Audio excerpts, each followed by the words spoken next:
Hello student, कैसे हो आप सभी लोग। आज के इस वीडियो में आप लोग जीके क्विज कंपटीशन में पार्टिसिपेट करने वाले हो। उम्मीद करता हूं आप लोग ये वीडियो पूरी देखोगे, कंपटीशन में पार्टिसिपेट एंड तक पूरा पार्टिसिपेशन आप लोग रखोगे, एक्टिव रहोगे। आज की क्विज कंपटीशन जो कि वर्ल्ड लेवल पे है या फिर बात करें अपने कंट्री से रिलेटेड कई क्वेश्चन इसमें होंगे। आप लोग अपने इवोल्यूशन खुद से करोगे। 12 सितंबर जो कि जानते हैं महामना मालवीय विद्या मंदिर में पढ़ने वाले समस्त बच्चों को यह पता होगा कि आज के दिन एक क्विज का आयोजन होता है हमारे विद्यालय में। तो यही क्विज आप लोगों के लिए भी है अगर आप लोग पार्टिसिपेट करना चाहते हैं। पार्टिसिपेट करने के कुछ नियम है, इसको थोड़ा समझ लेते हैं। नियम क्या है, 1 से 50 तक के क्वेश्चन आप लोगों से पूछे जाएंगे।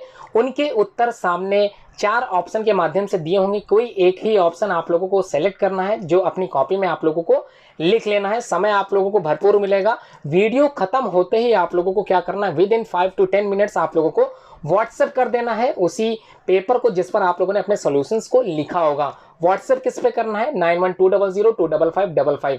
इस नंबर पे आप लोगों को अपने क्विज सॉल्यूशंस को क्या करना है, व्हाट्सएप कर देना है। इसका इवैल्यूएशन मेरे द्वारा होगा। अब बात करते हैं हमारे विद्यालय की। मैं अपने विद्यालय की बात थोड़ा सा आप लोगों को शेयर करना चाहूँगा। महामना मालवीय विद्या मंदिर इंटर कॉलेज जो कि गोमती नगर में संचालित होता है। हर वर्ष की तरह इस वर्ष भी जीके कंपटीशन, विज्ञान कंपटीशन और कई तरह के कंपटीशन इस वर्ष भी रखे हुए हैं। ऑनलाइन क्लासेस के माध्यम से यहाँ पर जो भी जीके कंपटीशन क्विज या फिर अन्य क्विजेस जो होंगे वो भी आप लोगों को ऑनलाइन देने के लिए मिल रहे हैं। उम्मीद करता हूँ आप लोग इस वीडियो को भी पूरा लाइक शेयर कमेंट जरूर करोगे। अगर चैनल आप लोगों ने अभी तक सब्सक्राइब नहीं किया होगा तो चैनल को सब्सक्राइब जरूर करोगे। ध्यान रहे क्विज में बने रहें, क्विज को छोड़ के बिल्कुल ना जाएं। ये क्वेश्चंस ज़्यादा टिपिकल नहीं है, आप लोगों से रिलेटेड ही क्वेश्चंस पूछे गए, आप लोगों के देश से ही संबंधित क्वेश्चन है या फिर बात करें कुछ वर्ल्ड लेवल पर भी क्वेश्चंस रखे गए हैं। उम्मीद करता हूँ आप लोगों को वर्ल्ड जी के बारे में भी थोड़ी बहुत जानकारी होगी। अगर जानकारी नहीं है तो समझ लीजिए ये वीडियो सिर्फ और सिर्फ आप लोगों के लिए ही है, क्योंकि सिर्फ इसमें मैं क्वेश्चन ही नहीं बताऊंगा, क्वेश्चन से रिलेटेड जितने भी ऑप्शंस होंगे उन सभी की जानकारी आप लोगों को देता चलूंगा। हर एक क्वेश्चंस के बारे में डीप जानकारी आप लोगों को मिलेगी और आप लोग सोचोगे ये क्विज पहले क्यों नहीं आप लोगों ने पार्टिसिपेट किया। तो वीडियो स्टार्ट करते हैं। Let's start the video and everyone be active in this quiz. Let's start. Hello student, video को स्टार्ट करते हैं। वीडियो में आप लोगों ने देख लिया होगा, हेडिंग लिखी है general knowledge simple quiz questions GK questions. तो आज जीके कंपटीशन है इसलिए सारे क्वेश्चंस आप लोगों की जनरल नॉलेज से रिलेटेड होंगे। हर एक क्वेश्चंस के बारे में मैं आप लोगों को डीप से बताऊंगा कि क्वेश्चंस में क्या पूछ रहा है और जो आंसर्स दे रखे गए हैं वो क्या हैं। तो समझ लेते हैं। क्वेश्चन नंबर 1 जो कि इंग्लिश में, मैं आप लोगों को हिंदी भी बताते चलूंगा। अगर आप लोग हिंदी माध्यम से बिलोंग करते हैं तो आप लोग हिंदी में भी समझ सकते हैं। क्वेश्चन नंबर 1 में कह रहा है which is the biggest continent in the world. तो आप लोगों ने महाद्वीपों के बारे में पढ़ा होगा। तो दुनिया में अगर बात करें महाद्वीपों की तो महाद्वीप कितने होते हैं ये आप लोगों ने पढ़ा होगा, निचली कक्षाओं में पढ़ा होगा। तो आप लोगों ने ध्यान दिया होगा ये जो महाद्वीप होते हैं, कॉन्टिनेंट्स होते हैं हमारी दुनिया में, ये टोटल 7 हैं। कौन कौन से हैं 7 इसको समझ लेते हैं। एक तो बात करते हैं एशिया महाद्वीप की, उसके बाद अफ्रीका, उसके बाद North America, South America, Antarctica, Europe and the last one is Australia. ठीक है, these are the common continents होते हैं, ये हमारी पूरी दुनिया में है। अगर बात करें एशिया महाद्वीप की तो लगभग 49 देश इसमें समायोजित हैं या फिर 49 देश इसमें पाए जाते हैं। क्लियर हो गया। अब एशिया महाद्वीप में भारत भी शामिल है, तो ये अच्छी बात आप लोगों को जानकारी मिली कि भारत एशिया महाद्वीप में आता है और भारत अपने आप में ही एक बड़ा देश है, ये भी क्लियर हो गया। उसके बाद अफ्रीका, जो अफ्रीका कॉन्टिनेंट है उसमें 54 कंट्री आते हैं, 54 countries are belong in Africa. ठीक है, समझ में आ गया। नॉर्थ अमेरिका की अगर बात करें, नॉर्थ अमेरिका जो कंटिनेंट्स है इसकी बात करें तो 23 countries are belong to this. ठीक है, 23 कंट्रियां या फिर 23 देश इसमें बिलोंग करते हैं। उसके बाद साउथ अमेरिका की अगर बात करें तो 14 देश इसमें समायोजित किए गए हैं। ठीक है, अंटार्कटिका में कोई भी देश नहीं है क्योंकि ये सबसे ज़्यादा ठंडा या फिर सबसे ज़्यादा शीत लहर वाला, या फिर ऐसे बात करें कि यहाँ पर कोई भी जलवायु, यहाँ पर कोई भी जीव जंतु नहीं रह पाएंगे क्योंकि यहाँ पर उनके लायक कोई भी जलवायु या उनके लायक कोई भी एटमॉस्फेयर नहीं बना है, जिस कारण ठंडे प्रदेश की वजह से यहाँ पर जीव जंतु का हो पाना बहुत ही मुश्किल है। यूरोप की बात करते हैं तो यहाँ पर 51 देश समायोजित किए गए हैं। ऑस्ट्रेलिया महाद्वीप की अगर बात करते हैं तो 3 देश या फिर 3 कंट्रीज इसमें बिलोंग करती हैं। तो आप लोग समझ गए होंगे क्वेश्चन क्या पूछ रहा है। क्वेश्चन कह रहा है which is the biggest continent in the world.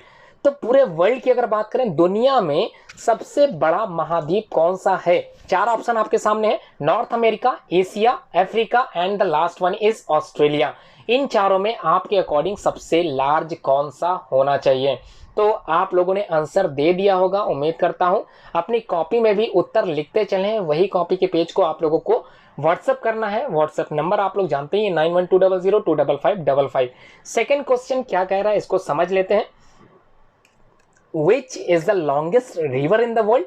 ध्यान रखना, यहां पर लॉन्गेस्ट रिवर तो पूछा गया, लेकिन कहां का?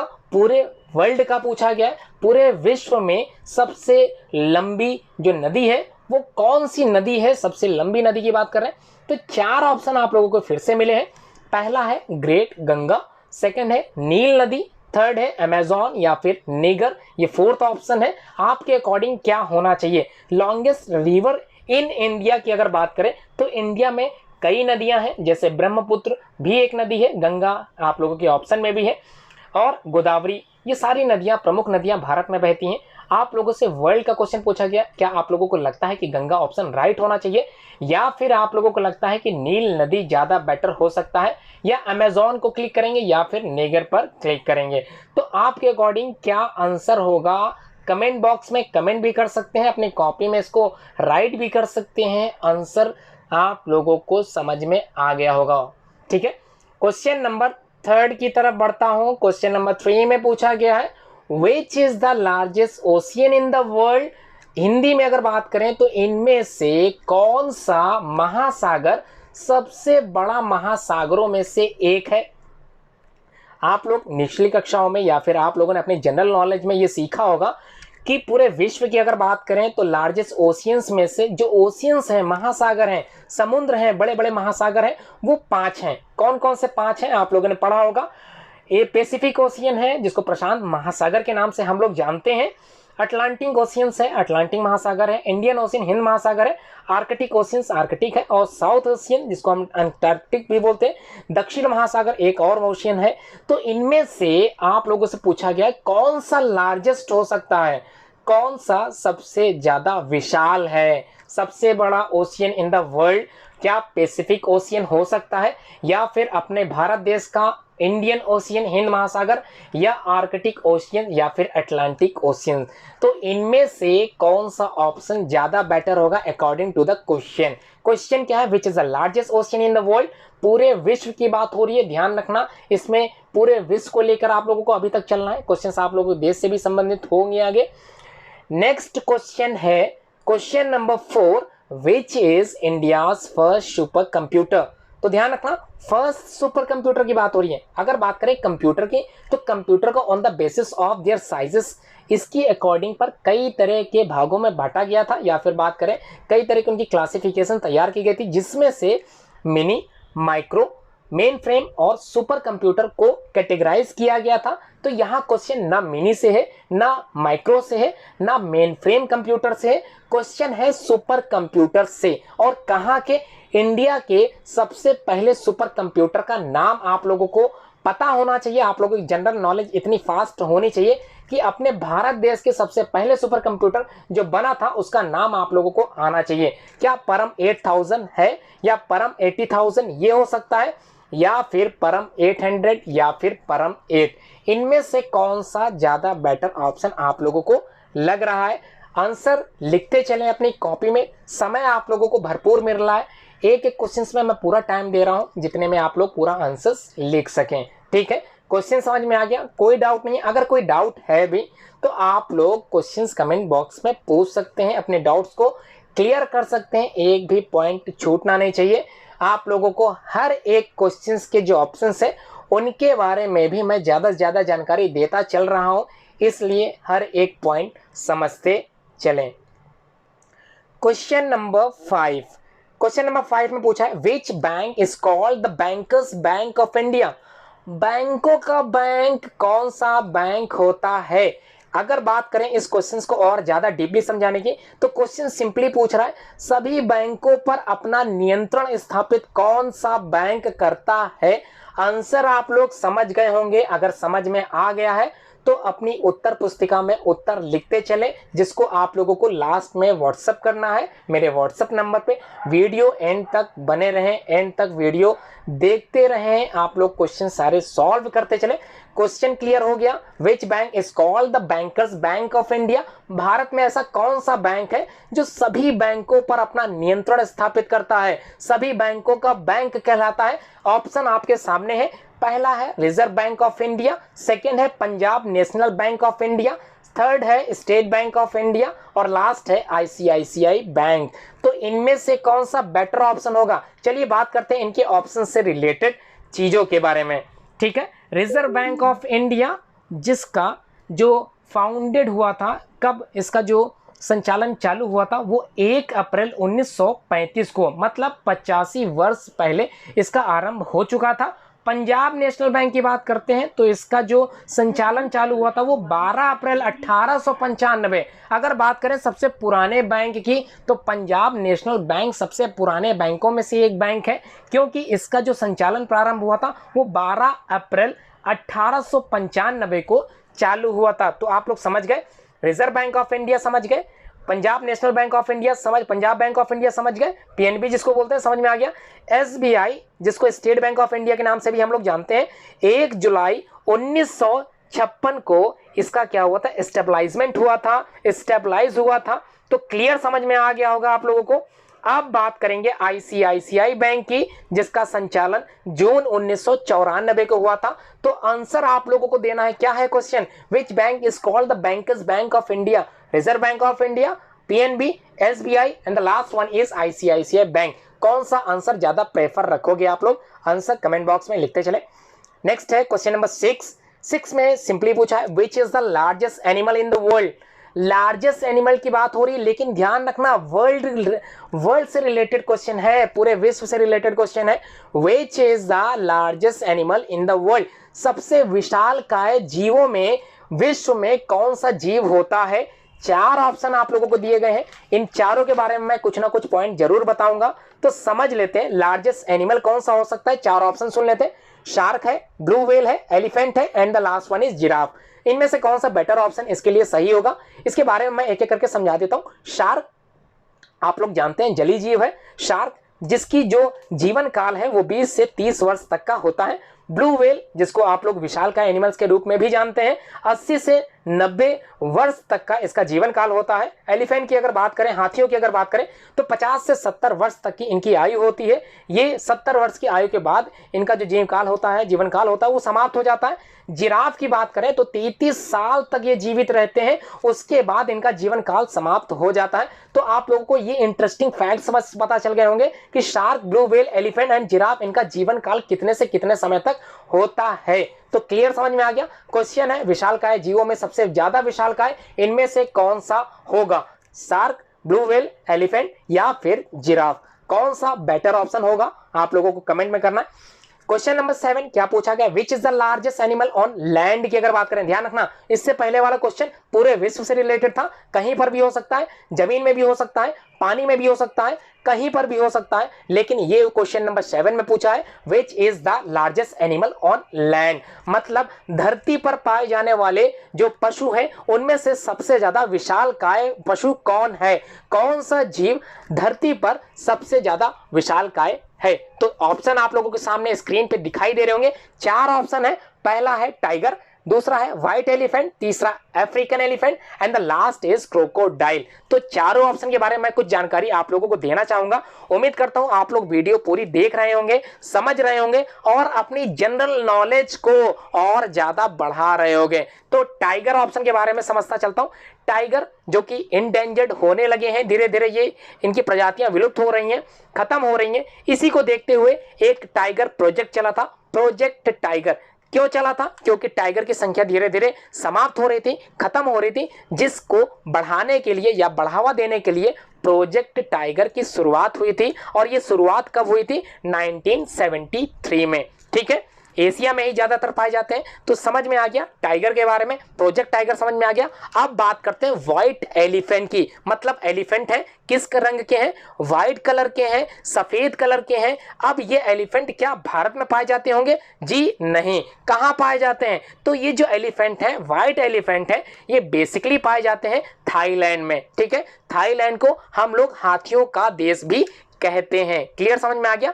नेक्स्ट ऑप्शन अफ्रीकन एलिफेंट से रिलेटेड है। ये भी क्या हो चुके हैं? इंडेंजर्ड हो चुके हैं। अफ्रीकन एलिफेंट भी क्या हो चुके हैं? इंडेंजर्ड हो चुके हैं। और इंडेंजर्ड का मतलब क्या होता है? ऐसी प्रजातियां जो धीरे धीरे विलुप्तता की ओर बढ़ रही हैं, एक्सटिंक्शन की तरफ धीरे धीरे बढ़ रही हैं। इनको बचाने के लिए कई तरह के प्रोजेक्ट चालू किए गए।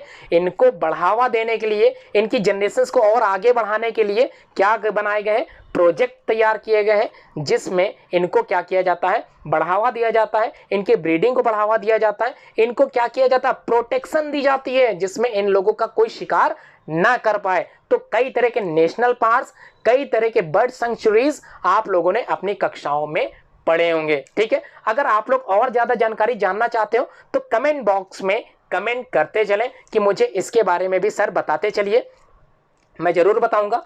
लास्ट ऑप्शन है क्रोकोडाइल। क्रोकोडाइल आप लोग जानते होंगे।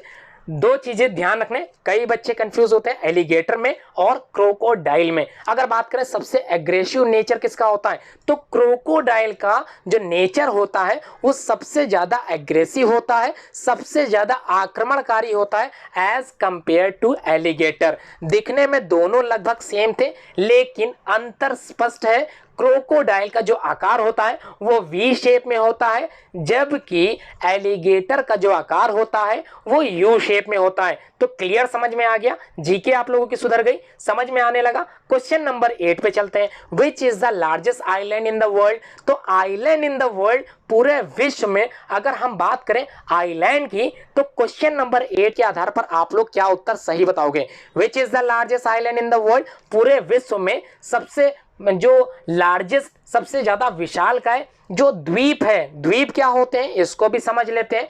महाद्वीप तो आप लोग समझ गए थे, अब बात करते हैं द्वीप की। आइलैंड क्या होते हैं तो पहले ये समझ लेते हैं। आइलैंड मतलब एक ऐसा स्थान या फिर एक ऐसी जगह जो अपने चारों ओर से किसी न किसी जल वाले भाग से घिरा हो, चाहे वो सागर हो, चाहे वो महासागर हो, चाहे वो नदी हो, चाहे वो तालाब हो। इसका मतलब जो कुछ भी बीच में आ जाए, उन चारों घिरी हुई स्थान से, जल से घिरे हुए स्थान के बीचों बीच जो टापू हम लोगों को दिखाई देता है उसे हम लोग आइलैंड बोलते हैं। तो इनमें से चारों ऑप्शन में सबसे लार्जेस्ट आइलैंड पूरे वर्ल्ड में कौन सा होगा? चार ऑप्शन है, New Guinea, Andaman and Nicobar, Greenland और Hawaii. These are the common example of island in the world. और आप लोगों को इन चारों में से सबसे लार्जेस्ट वाला आंसर देना है। कहानी समझ में आ गई?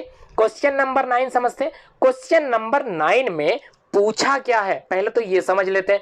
क्वेश्चन नंबर 9 में सिंपली पूछा है which is the largest flower in the world.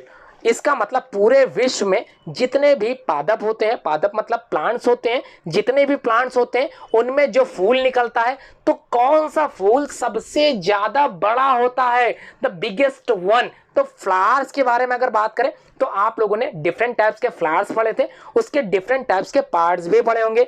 Female part पढ़ा होगा, male part of the flower पढ़ा होगा। मेल में आप लोगों ने क्या पढ़ा था? एंथर पढ़ा था, फिलामेंट पढ़ा था, कनेक्टिव, ये सारी चीजें आप लोगों ने पढ़ी थी। जबकि female part of the flower में आप लोगों ने क्या पढ़ा था? स्टाइल, स्टिग्मा, ओवरी, जिसको हम लोग गाइनोसियम बोल रहे थे, या फिर ये बोल रहे थे कि ये पार्ट फीमेल का है और जो हमने पहले बोला था वो किसका था? मेल का। तो फ्लावर बेसिकली होता क्या ये तो समझ में आ गया।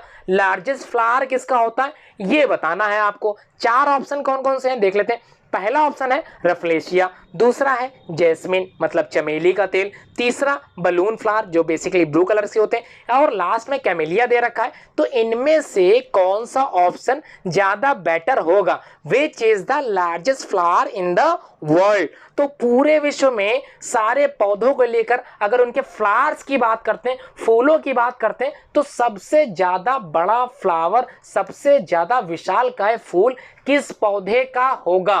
तो आपको उत्तर देना है। क्वेश्चन नंबर 10 अपने देश से संबंधित है, बहुत इजी क्वेश्चन है। Which is the 29th state of India. तो बात करते हैं लेटेस्ट जो अब बात करते हैं, हाँ क्वेश्चन समझ लेते हैं। विच is the 29th state of India listed. अगर इस समय करंटली हम बात करें तो हमारे जो देश में जो स्टेट्स हैं उनकी संख्या तो अब हो गई है कम, ठीक है, समझ में आ गया। क्योंकि हम जानते हैं जो जम्मू कश्मीर का जो पार्ट था, लद्दाख जो एक नया जोन बन गया है, तो ये जो बने हैं नए प्रदेश या फिर ये जो बने हैं नए कंटिनेंट्स बने हैं, इसको अगर हम साइड कर दें, इस क्वेश्चन पर अगर आ जाए तो 29th अभी तक जो नया स्टेट बना था वो कौन सा स्टेट था। फिलहाल अभी तो नहीं है, लेकिन पहले था तो कौन सा था? क्या उत्तराखंड था, क्या तेलंगाना था, क्या उत्तर प्रदेश था, या फिर मध्य प्रदेश था? क्वेश्चन ये थोड़ा सा पुराना है लेकिन आंसर आप लोग जानते होंगे, ये अच्छी बात है। तो इसके बारे में भी थोड़ा बहुत समझ लेते हैं। क्या समझ लेते हैं? जो ऑप्शन दे रखे गए इनके बारे में थोड़ा समझते हैं। जैसा कि आप सभी लोग जानते हैं, अगर आप लोग उत्तर प्रदेश के निवासी हैं तो आप लोग ये भी जानते होंगे कि उत्तराखंड इसी उत्तर प्रदेश का एक अभिन्न अंग हुआ करता था, ठीक है। क्या समझ में आ गया कि ये जो उत्तराखंड बाद में बना, ये पहले उत्तर प्रदेश का एक अभिन्न अंग हुआ करता था। 9 नवंबर, ध्यान रखना कितनी तारीख की बात हो रही है, 9 नवंबर 2009 की बात हो, सॉरी 9 नवंबर 2000 की बात हो रही है, 2000 की बात हो रही है। तो जब 2000 से पहले की अगर बात करें तो ये जो उत्तराखंड था ये हमारे उत्तर प्रदेश का ही एक अभिन्न अंग था। जबकि 2000 के बाद इसको क्या कर दिया गया, एक अलग से राज्य तैयार कर दिया गया, उत्तराखंड। समझ में आ गई बात? उत्तराखंड एक अलग से राज्य तैयार हो गया। कब हुआ? 2000 में, ठीक, क्लियर। तेलंगाना की बात करें तो तेलंगाना की मोस्टली जो राजधानी अगर आपसे पूछी जाती तो राजधानी तो हैदराबाद है। अब ये बना कब, कैसे बना, क्यों बना, इस पर कई भी जो चीज़ें आप लोगों को बताई जाएंगी। इसके बाद समझ लेते हैं उत्तर प्रदेश जो हम लोग का राज्य है, इसके बारे में जानना बहुत ज़्यादा जरूरी है। तो सबसे पहले बात करते हैं ये जो उत्तर प्रदेश है, क्या इसका नाम जो पहले मुगल कालीन शासक हुआ करते थे, अंग्रेज हुआ करते थे, क्या उस समय भी उत्तर प्रदेश नाम हुआ करता होगा? बिल्कुल नहीं। तो हुआ क्या करता था, आज से लगभग मान के चले 24 जनवरी 1950 से पहले की, तो उस समय इसका जो नाम था वो क्या था, संयुक्त प्रांत, ठीक है। अंग्रेजों ने इसको क्या बनाया था, यूनाइटेड प्रोविंस बनाया था। इसका नाम क्या था, यूनाइटेड प्रोविंस। तो क्वेश्चन इंपॉर्टेंट है, इसको आप लोग अपने दिमाग में बैठा लें कि हमारा जो उत्तर प्रदेश राज्य है इसका नाम पहले क्या था, यूनाइटेड प्रोविंस था। हिंदी में संयुक्त प्रांत इसको बोलते थे पहले हम लोग। अब ये क्या हो गया, उत्तर प्रदेश। क्लियर हो गया, उत्तर प्रदेश हो गया, जिसकी राजधानी क्या है, लखनऊ इसकी राजधानी है, ठीक। अब बात करते हैं मध्य प्रदेश। मध्य प्रदेश के बारे में ज़्यादा इतिहास नहीं बता पाऊंगा, समय कम है। मध्य प्रदेश की जो राजधानी है बेसिकली क्या है, भोपाल है। पहले इसकी राजधानी उज्जैन हुआ करती थी, जहां राजा विक्रमादित्य का सिंहासन, आप लोगों ने क्लास 10th में अगर आप लोग बिलोंग करते होंगे सप्लीमेंट्री रीडर में second chapter the judgement seat of Vikramaditya आप लोगों ने पढ़ा होगा। तो उज्जैन उसमें आप लोग स्पष्ट समझ गए होंगे, कहने का तात्पर्य मेरा क्या है। अब आप लोग इस क्वेश्चन के बारे में समझ गए होंगे, उत्तर ढूंढने में आप लोगों को बिल्कुल आसानी हो रही होगी। नेक्स्ट है ये जो सुनामी आप लोगों ने शब्द सुना, ये शब्द जो है ये किस भाषा से लिया गया है, कौन सी भाषा का शब्द है, सुनामी कहाँ पे आया था, यही आप लोगों को दिमाग पे जोर डालना है। बस उसी भाषा का ये शब्द हो सकता है, क्या हिंदी है, उर्दू है, जापानीज है या फ्रेंच है, चारों में से किस भाषा का ये शब्द है, सुनामी, TSUNAMI। ध्यान रखना टी साइलेंट होता है, सुनामी लिखने का तरीका यही होता है। इसी तरह से आप लोगों को सुनामी लिखना है तो सुनामी एक वर्ड है, एक अक्षर है, एक शब्द है, जिसको किस भाषा में लिखा गया आप लोगों से यही पूछा जा रहा है। तो आप लोगों से अपेक्षा की जाती है आप लोग इसका उत्तर दे चुके होंगे। उम्मीद करता हूं आप लोगों को उत्तर बिल्कुल सही हो सकता है और इसका उत्तर जो क्लियर होगा आप लोगों को वो इवैल्यूएशन के बाद ही हो पाएगा। क्वेश्चन नंबर 12 में पूछा क्या गया समझ लेते हैं। क्वेश्चन नंबर 12 में पूछा गया है which state has the longest coastal line in India. तो आप लोगों ने कई बार ये क्वेश्चन देखा होगा या फिर आप लोगों ने कई बार पढ़ा होगा। कुछ बच्चे जो हिंदी माध्यम से बिलोंग करते होंगे उनको कोस्टल लाइन के बारे में नहीं पता होगा, तो समझ लेते हैं उनके बारे में भी, उनको भी समझा देते हैं।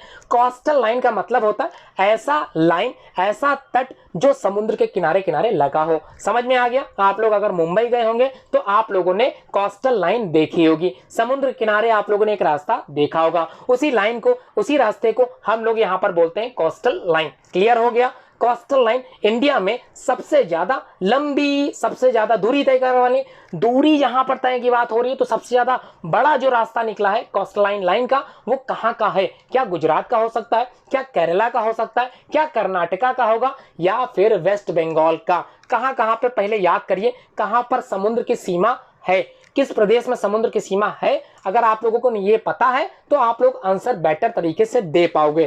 तो कहां पर समुद्र है, मैप उठा सकते हैं, समय बहुत है, मैप में देखिए समुद्र क्या गुजरात में है, अगर है तो देखिए कितने दूरी तक उसने सीमा तय की है, ये भी आप लोग देख लें, अंदाजा लगा सकते हैं कहां की कोस्टलाइन लाइन जो है भारत में सबसे ज्यादा लॉन्गेस्ट किस प्रदेश की है, किस राज्य की है, किस देश में। तो चलिए बात ही हो रही है।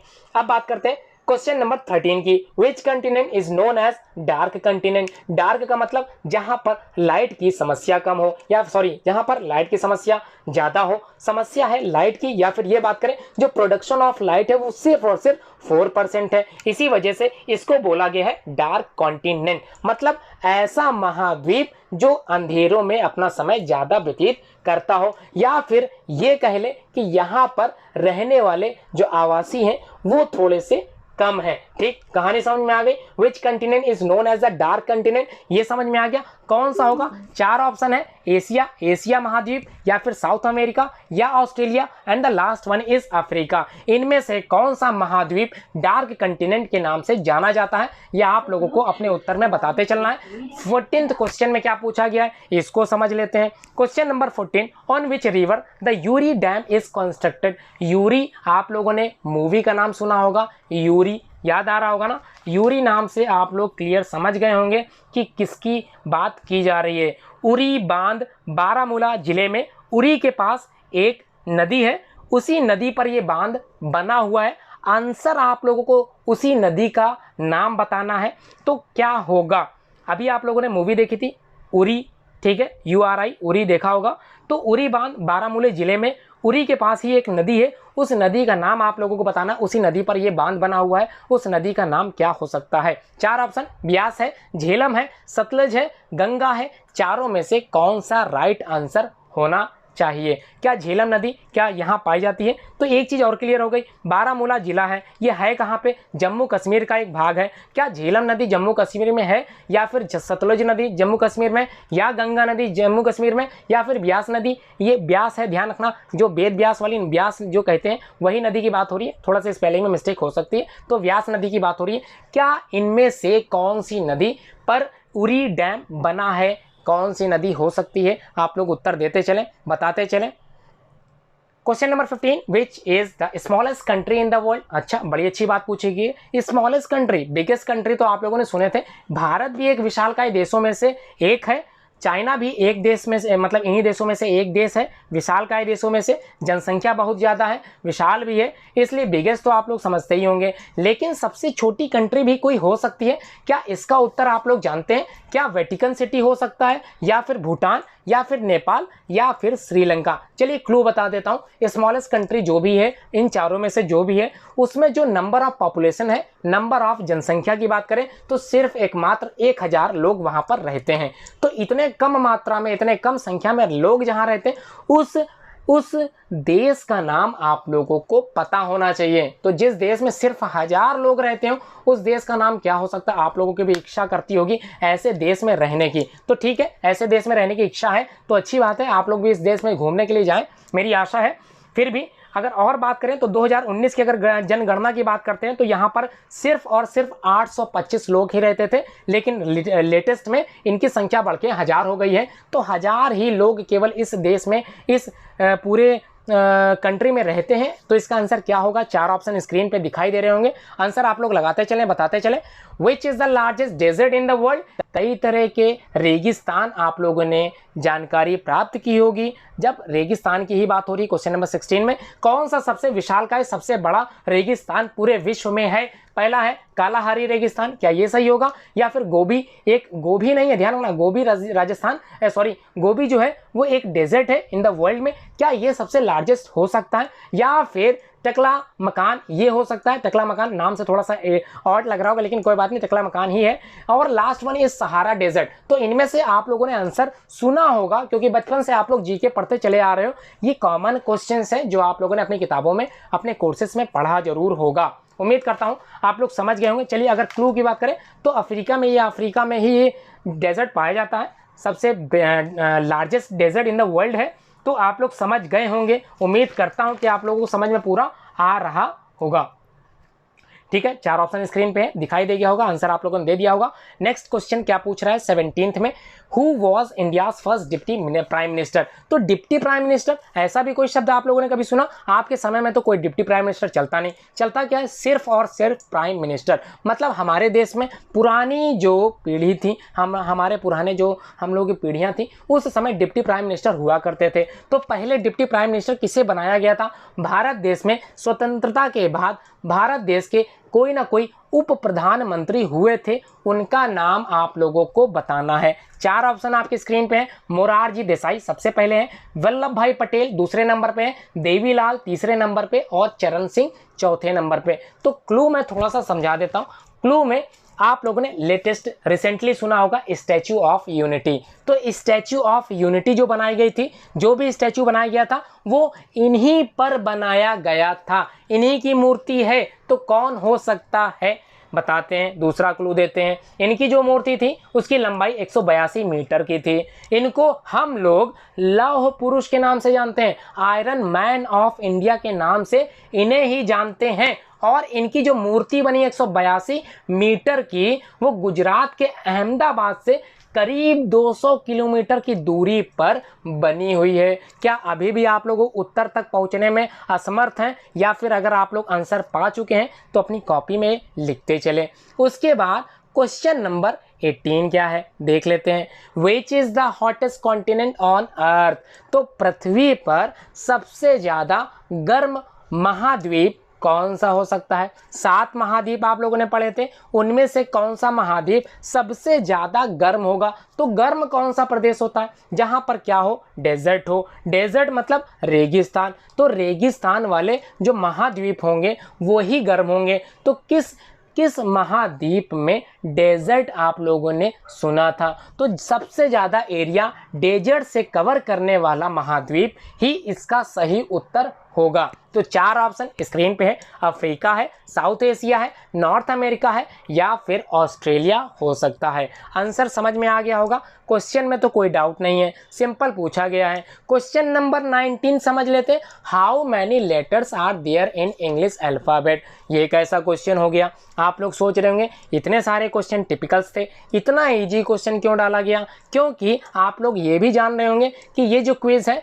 ये लाइव क्विज, लाइव स्ट्रीमिंग के माध्यम से, इसमें कोई भी स्टूडेंट जुड़ सकता है, चाहे वो कितनी भी छोटी कक्षा में ही क्यों ना हो। तो इस उत्तर को देने में वो समर्थ होगा, उसको कॉन्फिडेंस और ज़्यादा बढ़ रहा होगा, वो और ज़्यादा उत्तर देने का प्रयास आगे करेगा। ठीक है, क्लियर है? डाउट तो बिल्कुल नहीं हो रहा होगा। इंग्लिश अल्फ़ाबेट की संख्या पूछी गई है, how many letters are there in English language या इंग्लिश अल्फ़ाबेट। तो समझ में आ गया होगा आंसर 20 होगा, 26 होगा, 24 होगा, या फिर 21 होगा। आंसर आप लोगों ने सही दिया है। उम्मीद करता हूँ आप लोगों का कोई भी आंसर आप लोगों का गलत नहीं हुआ होगा। अब समझ लेते हैं, अगर बात करते हैं हाउ मेनी वॉवेल्स की। इंग्लिश अल्फ़ाबेट में एक होते हैं स्वर, एक होते हैं व्यंजन। समझ में आ गया? अगर वॉवेल्स की बात करें तो हाउ मेनी वॉवेल्स ये भी बता दीजिए कमेंट में। हाउ मेनी कंसोनेंट ये भी कमेंट करके आप लोग बता सकते हैं अगर आप लोग बताना चाहें। वैसे तो क्वेश्चन में ये पूछा नहीं गया है, क्वेश्चन सिंपली पूछा गया है how many letters are there in English alphabet. समझ में आ गया? नेक्स्ट क्वेश्चन है question number 20। Which animal is the faster land animal in the world. पूरे विश्व में सबसे ज्यादा तेज दौड़ने वाला, तेज भागने वाला, या फिर सबसे तेज जो जीव है वो कौन सा है पूरे विश्व में? पहला ऑप्शन चीता, दूसरा है स्प्रिंगबॉक, तीसरा है lion, and the last one is house centipede. तो इन चारों में से आप लोग बता सकते हैं कौन सा सबसे तेज भागने वाला जीव है। नेक्स्ट क्वेश्चन समझ लेते हैं हम। क्वेश्चन नंबर 21, इसमें पूछा क्या गया है, which is the highest dam of India. अभी तो उरी डैम पढ़ा था, कहाँ पर थी? उत्तर आप लोगों ने दिया था, क्या वो सबसे ज़्यादा बड़ी हो सकती थी? अब ये बात करते हैं इस क्वेश्चन के माध्यम से। तो 4 ऑप्शन है, विच इज़ द हाईएस्ट, सबसे ज़्यादा ऊंची जो बांध बनाया गया है भारत में, उस बांध का नाम बताना है। सिंपली नाम क्या है? रिहंद बांध हो सकता है, तहरी बांध हो सकता है, मेटूर बांध हो सकता है, या सरदार सरोवर डैम हो सकता है। तो चारों में से कौन सा डैम इस क्वेश्चन पर सटीक आंसर बैठ रहा है? उत्तर देते चलें। नेक्स्ट है क्वेश्चन नंबर 22। क्वेश्चन नंबर 22 में सिंपली पूछा है which is the largest fresh water lake in the world. तो लेक की बात हो रही है, सबसे ज्यादा फ्रेश वाटर लेक, झरना कैसा है? शुद्ध है, मतलब इतना साफ इसको पिया जा सकता है। ठीक है, पीना तो नहीं है, लेकिन कौन सा सबसे ज्यादा साफ पानी वाला झील है? सबसे साफ पानी की झील जिसको हम लोग बोलते हैं पूरे विश्व की अगर बात करें तो 4 ऑप्शन सामने है। ग्रेट बियर लेक पहला है, लेक सुपीरियर सेकंड है, ओरिट लेक थर्ड है, and the great salt lake चौथा ऑप्शन है। तो चारों में से आप लोगों को कौन सा लेक सबसे ज्यादा स्वच्छ दिख रहा था, साफ दिख रहा था? नेक्स्ट क्वेश्चन है, how many days are there in August. ऐसा कैसे क्वेश्चन आ गया, इतना सिंपल? तो कई बच्चे इसको बताने में अपनी उंगलियों का यूज कर रहे होंगे। इसका मतलब यही हुआ कि क्वेश्चन तो थोड़ा सा कठिन था, क्योंकि जनरल नॉलेज तो आपके दिमाग में होनी चाहिए, अंगुलियों पे बिल्कुल भी नहीं। तो अगस्त महीने में कितने दिन होते हैं, ये आप लोगों ने आंसर दे दिया होगा। ऑप्शन बताने की कोई आवश्यकता नहीं पड़नी चाहिए, फिर भी ऑप्शन सुन लेते हैं। क्या 30 दिन होंगे, या फिर 31 दिन, या फिर 28, या फिर 29 दिन? तो how many days are there in August month? तो सितंबर में तो आप लोग समझ रहे होंगे चल ही रहा है। अगस्त जो निकल गया है, सबसे लास्ट दिन जो पढ़ा था वो कितना पढ़ा था, डेट क्या थी लास्ट वाली, याद आ गई कि नहीं याद आई? आंसर देते चलें। Question number 24, what is the 19th letter of the English alphabet. ये एक ऐसा क्वेश्चन है, इतना विचित्र हो सकता है, इसको तो लिखना पड़ेगा। फिर भी लिखना पड़े तो लिख लीजिए, समय आपके पास भरपूर है, पूरा प्रॉपर समय देता चल रहा हूँ। फिर भी इसका तरीका मैं बता देता हूँ। एक सिंपली तरीका है, अगर आप लोग आगे जाके बैंकिंग की तैयारी कर रहे हैं तो कई तरह के रीजनिंग के सवाल आप लोगों से पूछे जा सकते हैं। ध्यान रहे, इतना समय लिखने के लिए अगर आप लोग लगाओगे तो आप लोग सिलेक्शन से बाहर हो जाओगे। इसलिए आपको जितने भी लेटर्स इंग्लिश के हैं उनके नंबरिंग आप लोगों को याद होनी चाहिए। अच्छा, याद कैसे होगी? 26 लेटर्स होते हैं, इनको कैसे याद किया जाए, इसका भी तरीका है। तो इसका तरीका क्या है? सिंपल है, इजोटी, EJOTY, ये शब्द आप लोग याद कर लें। क्या करेंगे? EJOTY, ये याद कर लो। तो सिंपल है, सिंपल क्या है? ई का मतलब ये है 5th लेटर पे, ये कहाँ पे है? 10th पे, ये कहाँ है? 15th पे, ये कहाँ है? 20th पे, और ये कहाँ है? कहाँ होगा? 25 पे। समझ में आ गई बात? क्वेश्चन क्या पूछा था? 19th वाला। तो आप लोग 20 तक तो पहुंच गए। टी से पहले क्या था? PQRST, आंसर मिल गया होगा, बताने की आवश्यकता तो नहीं पड़ेगी। 20 से एक पहले मतलब टी से एक पहले वाला ही उत्तर इसका सही उत्तर माना जाएगा, या फिर सही उत्तर होगा। 4 ऑप्शन देखते हैं कौन कौन से। पहला है N, दूसरा है M, तीसरा है W, and the last one is S। तो क्या लग रहा है सही उत्तर कौन सा होना चाहिए? Next question 25, who was India's first president. तो याद आ रहा होगा कौन से सबसे पहले राष्ट्रपति भारत देश के बनाए गए थे। चलिए इनके बारे में थोड़े टॉपिक्स बता देता हूं। तो जो राष्ट्रपति बनाए गए थे प्रेसिडेंट ऑफ इंडिया, इस पर मैंने रिसेंटली एक वीडियो तैयार की थी, आप लोगों ने उस वीडियो को जरूर देखा होगा। उम्मीद करता हूं उसमें जो पहला नाम होगा वो आपको याद आ रहा होगा। चलिए नहीं याद आ रहा तो इसके बारे में मैं बता देता हूं। एक जो राष्ट्रपति थे पहले भारत देश के, उनका जो जन्म था वो 3 दिसंबर 1884 को हुआ था। इनकी मृत्यु 28 फरवरी 1963 को हो गई थी। कैसे हुई थी? हार्ट अटैक से हुई थी। कहाँ हुई थी? पटना में हुई थी। अब आप लोगों को याद आ गया होगा चारों ऑप्शन में से कौन सा ऑप्शन सही होगा। वैसे 4 ऑप्शन में 3 ही ऑप्शन मान के चलते हैं, चौथा ऑप्शन थोड़ा सा डबल हो चुका है। तो समझ लेते हैं, क्या डॉक्टर राजेंद्र प्रसाद, या फिर सर्वपल्ली राधाकृष्णन, या फिर वराहगिरी वेंकटागिरी, ये होंगे इसके सही उत्तर में से। सही उत्तर क्या होगा आप लोग को बताना है। Next question, question number 26, which Indian state has a separate constitution. तो बात करते हैं, अभी तो ये कॉन्स्टिट्यूशन हटाया जा चुका है, 370 जो ए थी या 35 ए की बात कर रहे थे हम लोग अभी तक, वो क्या होता है इस राज्य से या फिर इस राज्य से, ये जो कॉन्स्टिट्यूशंस वाले की बात कर रहे हैं, सेपरेट कॉन्स्टिट्यूशन की बात कर रहे हैं, ये बिल्कुल क्या किया जा चुका है, हटाया जा चुका है। लेकिन अगर हटाया नहीं गया था तो भारत देश का ऐसा कौन सा राज्य था, ऐसा कौन सी जगह थी जहां पर एक अलग से संविधान चल रहा था। मतलब ये हुआ कि जो भी संविधान भारत देश का था वो यहां पर लागू नहीं होता था। तो कौन सा राज्य था या फिर कौन सी वो जगह थी, यह आप लोगों को उत्तर बताना है। पहला जम्मू कश्मीर, दूसरा वेस्ट बंगाल, तीसरा हरियाणा या फिर गोवा। चारों में से सही उत्तर आप लोगों ने लगा दिया होगा। मैं उम्मीद करता हूं ये क्वेश्चन आप लोग गलत लगाने वाले नहीं हो, इसका उत्तर आप लोगों का सही ही होगा। Next question, question number 27, who is the first prime minister of India. तो first prime minister of India, 4 option आप लोगों के स्क्रीन पे है। फर्स्ट की बात कर रहे हैं तो क्या नरेंद्र मोदी होंगे? लगता है आपको, हो सकते हैं, कई लोग हो सकता लगा दें, लेकिन अगर नहीं लगा रहे हैं तो ये अच्छी बात है। नेक्स्ट है जवाहरलाल नेहरू, चाचा नेहरू जिनको बोलते थे, बच्चों से बहुत ही लगाव था इनका, इन्हीं की वजह से आज हम लोग बाल दिवस मनाते हुए आ रहे हैं। ठीक समझ में आ गया। मोतीलाल नेहरू, क्या ये सही उत्तर होगा या फिर इंदिरा गांधी? इन चारों में से कौन सा उत्तर बेटर होगा इस क्वेश्चन के according? Who is the first prime minister, Bharat देश के पहले प्रधानमंत्री कौन हुए थे? 4 ऑप्शन स्क्रीन पे है, कोई भी ऑप्शन आप लोग चूज करके आंसर लिख सकते हैं अपनी कॉपी में। उसके बाद question number 28, Panama canal link की जाती है विच 2 ओशियंस, कौन से 2 सागरों को पनामा कैनाल मिलाती है, जोड़ती है? ये उत्तर आप लोगों को देना है। पनामा जो कैनाल है वो कौन सी 2 ओशियंस को मिलाती है? Atlantic ocean and Pacific, first option है। अटलांटिक एंड इंडियन ओशियन ये है, आर्कटिक एंड पैसिफिक ओशियन ये है, या फिर इंडियन एंड पैसिफिक ओशियंस, इनको मिलाने का कार्य करती है पनामा कैनाल। तो कौन सा राइट आंसर है ये आप लोग अपने कमेंट में करते चले, लिखते चले। Which is the smallest continent in the world. तो अभी तक आप लोगों ने 7 कॉन्टिनेंट पढ़ा था, फिर से एक बार मैं 7 के नाम बता देता हूं। कौन कौन से थे 7 कॉन्टिनेंट, समझ लेते हैं एक बार फिर से। Asia, Africa, North America, South America, Antarctica, Europe, Australia. These are the 7 common continents जो हमारे पूरे विश्व में छाए हुए हैं। इनमें कितने देश हैं ये पहले क्वेश्चन मैंने समझा दिया था। इसमें आप लोगों को बताना है कौन सा smallest continent in the world है। पहला एशिया, दूसरा ऑस्ट्रेलिया, तीसरा Arctic and the last one is Africa. तो चारों में से क्या ऑप्शन आप लोगों के लिए बेटर होगा, कमेंट करते चलें और अपना आंसर लिखते चलें। लिखने का प्रॉपर टाइम आप लोगों को मिल रहा है, आंसर आप लोग कमेंट बॉक्स में लिख के भी दे सकते हैं। ऑप्शन ABCD में लिखने की कोई आवश्यकता नहीं है, आप लोग उत्तर पूरा लिख सकते हैं। प्रॉपर टाइम आप लोगों को मिल रहा होगा, आंसर लिखते चले।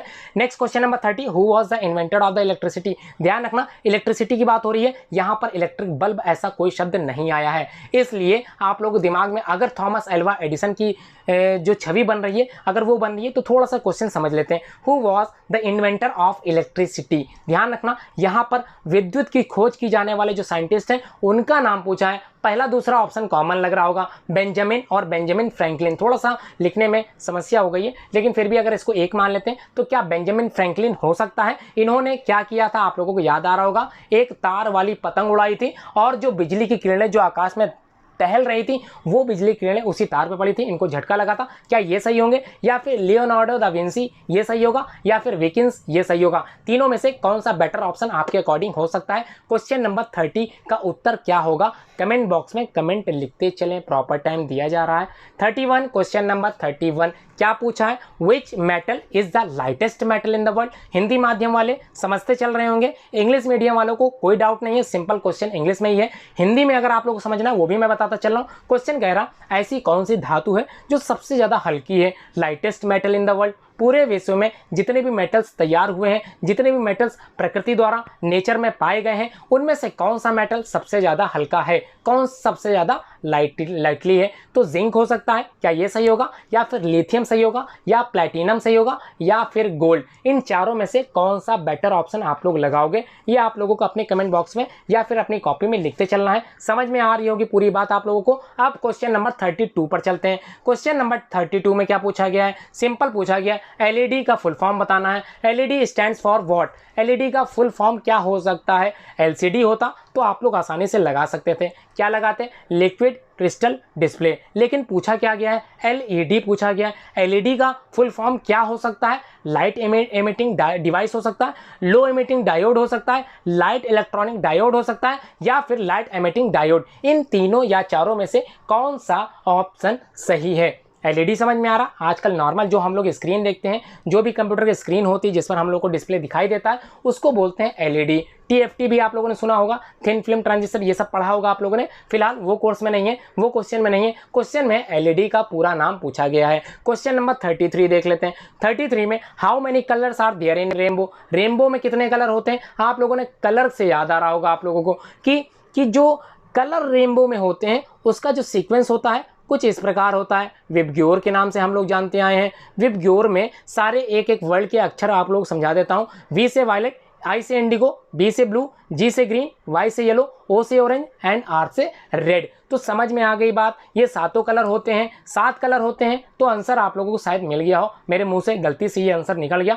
फिर भी मैंने लिख दिए हैं। उसमें अगर आप लोग काउंट करेंगे तो 7 ही आएगा। तो ये थोड़ा सा क्वेश्चन आप लोगों ने जीके के द्वारा सही लगा दिया होगा, ऐसा मैं उम्मीद करता हूँ। लेकिन अगर आप लोगों को लगता है कि 9 हो सकते हैं, 10 हो सकते हैं, 11 हो सकते हैं, तो आप लोग अपने कमेंट में अपने द्वारा उत्तर दे सकते हैं। लेकिन जो उत्तर या फिर जो भी सोल्यूशन समझते चल रहे हैं आप लोग, उसके अकॉर्डिंग आप लोग जो भी उत्तर देंगे वो सभी मान्य किया जाएगा। आप लोगों का इवैल्यूएशन जरूर होगा। कमेंट करते चले। नेक्स्ट क्वेश्चन पूछ रहा है, समझ लेते हैं क्या पूछा है।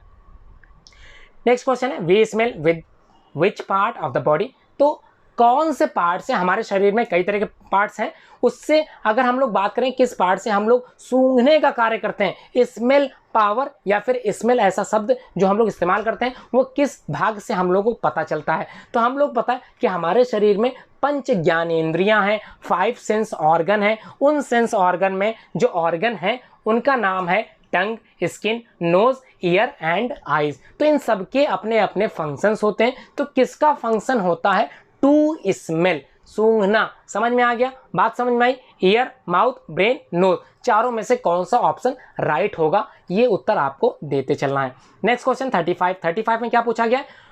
क्या पूछा देख लेते हैं। Taj Mahal is located at what place. तो ताजमहल कहाँ पे है? ये भी कोई क्वेश्चन है? ये तो बहुत इजी क्वेश्चन है। आप लोग अगर उत्तर प्रदेश में रहते हैं तो ताजमहल तक तो जरूर गए होंगे। अगर नहीं गए हैं तो ताजमहल जा सकते हैं। तो याद आ रहा होगा किसकी याद में ये ताजमहल बनाया गया था, किसने बनाया था। अगर कमेंट बॉक्स में अगर आपके पास समय है तो आप लोग लिख सकते हैं ताजमहल किसने बनाया और क्यों बनाया। ठीक है, शॉर्टकट में भी लिख सकते हैं। आप लोगों को टाइम प्रॉपर दिया जा रहा है। वैसे तो क्वेश्चन सिंपली पूछा गया, ताजमहल है कहाँ? देहरादून में है? नहीं है?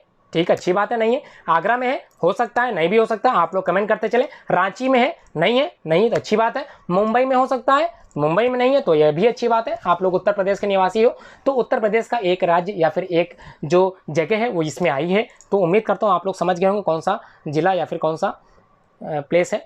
Computer is connected to internet by which device. आप लोगों ने अपने घरों में अपने मोबाइल के द्वारा कंप्यूटर पर क्या किया होगा? Connect internet. तो अब उस मोबाइल को आप लोग कंप्यूटर के लैंग्वेज में टेक्नोलॉजी शब्द को इस्तेमाल करते हुए क्या नाम दोगे? मॉडेम कहोगे, माउस कहोगे, सीपीयू कहोगे या फिर रैम कहोगे? तो फुल फॉर्म बताते हैं। मॉडेम का मतलब मॉड्यूलेटेड एंड डीमॉड्यूलेटेड। समझ में आ गया? मॉडेम, समझ में आई बात? मॉडेम। उसके बाद माउस, माउस समझ में आ गया? क्या माउस हो सकता है? क्या सीपीयू हो सकता है? सेंट्रल प्रोसेसिंग यूनिट, जिसमें आप लोगों ने 3 पार्ट पढ़े थे। कौन कौन से? ALU, arithmetic logical unit. उसके बाद कंट्रोल यूनिट, सीयू बोल लेते हैं। उसके बाद एमयू, मेमोरी यूनिट। ये तीनों किसके पार्ट्स थे? सीपीयू के। क्या सीपीयू आंसर सही होगा? या फिर रैम? रैम का मतलब क्या होता है? Full form random access memory. एक रोम भी था, रीड ओनली मेमोरी, और एक रैम भी था, रैंडम एक्सेस मेमोरी। चारों में से कौन सा बेटर ऑप्शन है? कमेंट आप लोगों ने लिख लिया होगा। टाइम आप लोगों को भरपूर मिल रहा होगा।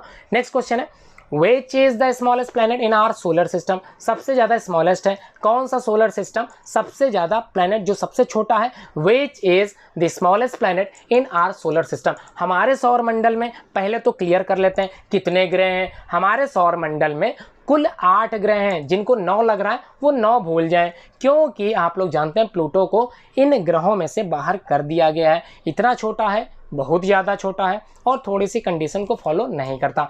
इस वजह से सोलर सिस्टम से प्लूटो को बाहर का रास्ता दिखा दिया गया है। लेकिन दिमाग में ये बनाए रखें कि बाहर का रास्ता सिर्फ कागजी कार्रवाई में या फिर कागजी में दिखाया गया है, वो अपनी जगह पे आज भी स्थित है। क्लियर, समझ में आ गया? Which is the smallest planet in our solar system? अब कौन सा प्लैनेट सबसे छोटा होगा? क्या अर्थ हो सकता है, मार्स हो सकता है, मरकरी हो सकता है या फिर सैटर्न? हिंदी में अगर बात करें सबसे छोटे ग्रह का नाम, हमारे सौर मंडल का सबसे छोटा ग्रह कौन सा है? क्या पृथ्वी हो सकता है या फिर मंगल ग्रह होगा या फिर बुध बुध ग्रह होगा या फिर शनि ग्रह। चारों में से कौन सा बेटर ऑप्शन है, आप लोग हिंदी में भी कमेंट कर सकते हैं, कंफ्यूज मत होइए, कॉपी आप लोगों की बिल्कुल चेक होगी। व्हाट इज सन, सन क्या है भैया, सन भी पूछने वाला कोई सवाल है। सन मतलब सूरज, सूरज क्या है, क्या हो सकता है सूरज, क्या प्लैनेट है, क्या ये प्लैनेट है। प्लैनेट का मतलब ऐसे ऐसे आकाशीय पिंड, ऐसे कोस्टल ऐसे जो बड़े बड़े जो पत्थर होते हैं, ठीक है, अगर ये चक्कर लगाते हैं किसी स्टार के, ठीक है, अगर स्टार के चक्कर लगाएं तो प्लैनेट होंगे।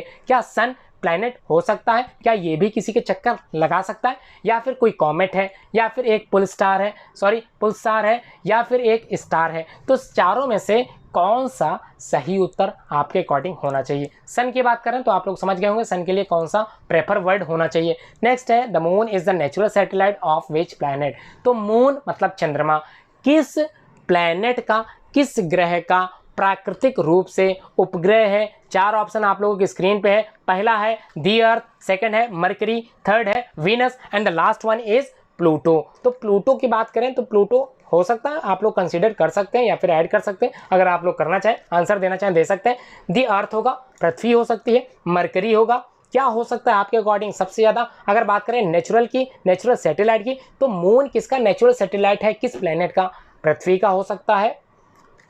अगर नहीं हो सकता तो अच्छी बात है आपके अकॉर्डिंग, अगर यस सर है तो आप लोग लिखते चले। मरकरी हो सकता है, वीनस हो सकता है, प्लूटो हो सकता है। तो वीनस मतलब आप सब लोग समझ गए होंगे, शुक्र ग्रह की बात हो रही है। Question number 40, how many players are there in ice hockey team. Ice hockey team मतलब बर्फ के ऊपर खेली जाने वाली हॉकी, समझ गए। इस टीम में कितने प्लेयर्स होते हैं ये आप लोग बताना, क्या 5 होते हैं या 7 होते हैं या 8 या फिर 6।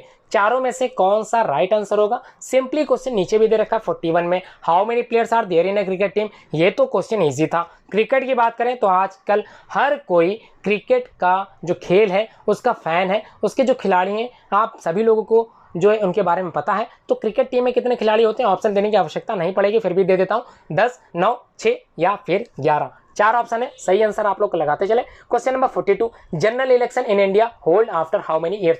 कितने वर्ष के बाद या कितने वर्ष के उपरांत जो कॉमन जनरल सामान्य वोटिंग होती है, इलेक्शन होते हैं, चुनाव पड़ते हैं, ये कितने साल के बाद आप लोगों को देखने को मिलते हैं, सुनाई देते हैं। कितने साल के बाद। घर में अगर कोई बड़ा बुजुर्ग है तो आप लोग पूछ सकते हैं, अपनी माता पिता से भी पूछ सकते हैं कि आप लोगों ने कितने साल पहले नरेंद्र मोदी को जिताया था, या कितने साल बाद तक वो बने रहेंगे प्रधानमंत्री, ऐसा कुछ चुनाव हुआ होगा, कितने साल तक उनका चुनाव रहता है, यही उत्तर बताना है। क्या आंसर 2 साल होगा, 10 साल होगा, 6 साल होगा या फिर 5 साल के बाद इलेक्शन होता है, कुछ ऐसा उत्तर हो सकता है। तो question number 43, what is the capital of United state of America. तो यूएसए शॉर्टकट में लिखते आए हैं। अब यूएसए की राजधानी क्या होती है, क्या न्यूयॉर्क होगी या फिर वाशिंगटन डीसी होगा या फिर लॉस एंजलिस होगा या फिर फिलाडेल्फिया ये होगा। तो चार में से कौन सा ऑप्शन राइट होगा। आप लोगों को याद आ रहा होगा यूनाइटेड स्टेट्स ऑफ अमेरिका को प्रेसिडेंट बना था जिसका नाम कुछ हो सकता है, उससे रिलेटेड क्या नाम यहाँ पर आया है, अगर आया है तो अच्छी बात है, उससे रिलेटेड कुछ हो सकता है, राजधानी बनी हो। चार ऑप्शन सामने है स्क्रीन पर, आंसर आप लोग लिख चुके होंगे। स्पीड में बढ़ा रहा हूँ क्योंकि समय बहुत कम है, आंसर मुझको सभी लोगों के चाहिए हैं अगर आप लोग पार्टिसिपेट कर रहे हो। क्वेश्चन नंबर 44 सिंपली क्या पूछा है, what is the capital of United kingdom. इनमें से कौन सा कैपिटल है यूनाइटेड किंगडम का।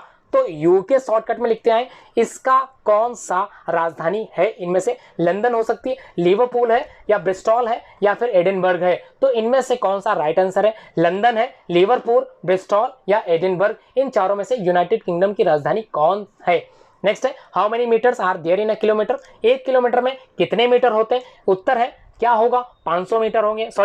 हाउ मेनी मीटर्स, कितने मीटर्स होते हैं 1 किलोमीटर में, 500, 2000, 100 या फिर 1000। बात करें how many metres are there in 1 kilometre, 500, 2000, 100, 1000। चारों में से कोई एक ही ऑप्शन सही होगा, चार ऑप्शन बिल्कुल मत लिखें, एक ही ऑप्शन मान्य होगा।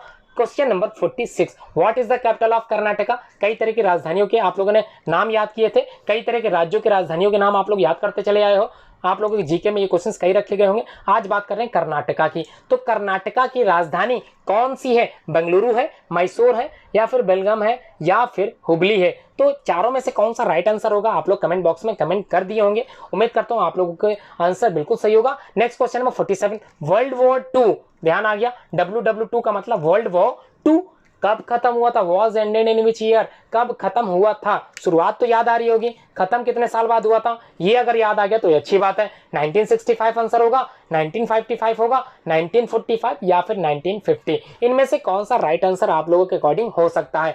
वर्ल्ड वॉर टू, तो world war two was ended, ended का मतलब खत्म हुआ था, तो शुरुआत याद आ रही है तो खत्म भी याद आ गया होगा, आंसर लगा चुके होंगे। क्वेश्चन नंबर 48 बिल्कुल वैसे ही, क्वेश्चन नंबर 48 में क्या पूछा गया, world war first was ended in which year, कब खत्म हुआ था पहला वाला, अब याद आ गया, पहला कब खत्म हुआ, 1917 में, 1920 में, 1919 में या फिर 1918 में। चारों में से राइट आंसर आप लोगों को कमेंट बॉक्स में लिखते चलना है। क्वेश्चन नंबर 49 और इसके बाद लास्ट क्वेश्चन है, समझ गए, 49 वाला, in which year India celebrated its first republic day, तो पहला गणतंत्र दिवस भारत ने कब मनाया था, ये आप लोगों को बताना है। रिपब्लिक डे मनाते चले आए हो, कब मनाते हो ये तो याद होगा, 26 जनवरी को मनाते आए हो, ध्यान रखना। रिपब्लिक डे और इंडिपेंडेंस डे बिल्कुल अलग है। रिपब्लिक डे मतलब भारत का संविधान लागू हुआ था, कब हुआ था, मान लेते हैं 26 जनवरी को। अब 26 जनवरी सन क्या था वो बताना है, क्या 1949 था या 1950 था या 1951 या फिर 1952, चारों में से आपके अकॉर्डिंग कौन सा आंसर सही होगा, आंसर कमेंट बॉक्स या फिर अपनी कॉपी में लिखते चलें।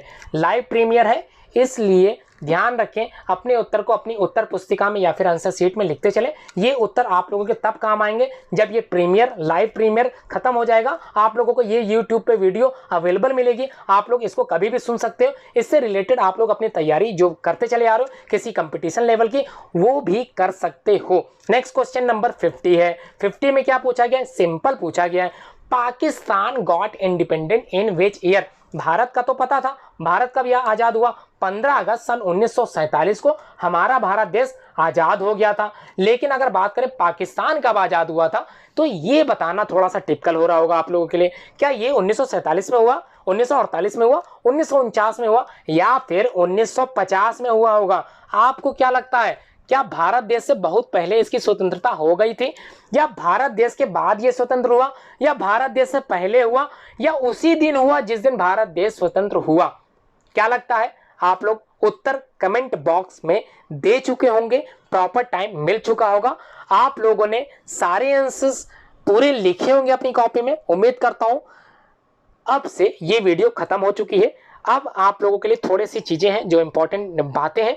19 सितंबर को, इसी 19 सितंबर 2020 को एक लाइव स्ट्रीमिंग फिर से होने वाली है जो कि साइंस क्विज से रिलेटेड है। अगर आप लोगों ने जीके क्विज कंपटीशन में पार्टिसिपेट किया है और आप लोगों को ये वीडियो अच्छी लगी है, आप लोग अपनी जीके को और ज़्यादा मजबूत कर चुके हो, उम्मीद है आप लोग वीडियो को लाइक कर चुके होंगे।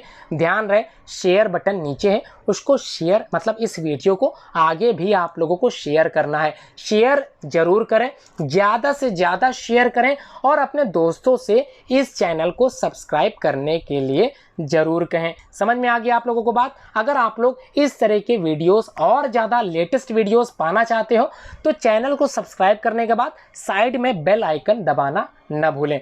ठीक है, वीडियो खत्म होती है, उम्मीद करता हूँ पूरी वीडियो देखी हो। अगर आपने कमेंट बॉक्स में कमेंट करते चल रहे होंगे और अपनी आंसर की को अब से हाफ एन आवर आप लोग मेरे YouTube चैनल मेरे व्हाट्सएप चैनल या फिर व्हाट्सएप नंबर पर 9120025555 पर व्हाट्सएप कर सकते हो, जिसका इवैल्यूएशन आप लोगों का जल्द ही मैं कर दूंगा। आंसर आप लोगों को ABCD में नहीं लिखना था, जैसा कि मैं बता चुका था, पूरा प्रॉपर आंसर लिखना है। लेकिन अगर आप लोग लिख चुके हो ABCD तो परेशान बिल्कुल मत होइए, वो भी आंसर मान्य होगा। ठीक है, धन्यवाद पूरी वीडियो देखने के लिए और धन्यवाद एक बार और आप लोगों ने इस वीडियो चैनल पर जो है सब्सक्राइब किया इस वीडियो चैनल को, उसके लिए भी आप लोगों का बहुत बहुत धन्यवाद।